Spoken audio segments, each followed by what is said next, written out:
Siang hari ini saya sangat berbahagia sekali.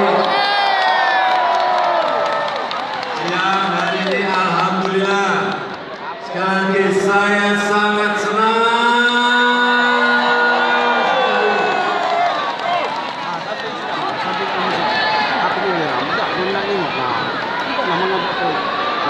Ikan tawar, ikan cakalang dimasak hangat bermacam rasa. Apa kabar Kota Palembang?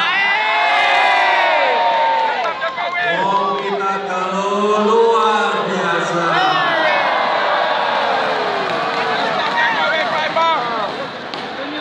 Sumatera Selatan ini adalah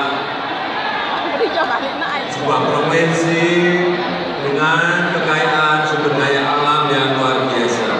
Selain itu juga merupakan pusat pengetahuan olahraga dan center of excellence yang patut dibanggakan di tingkat nasional.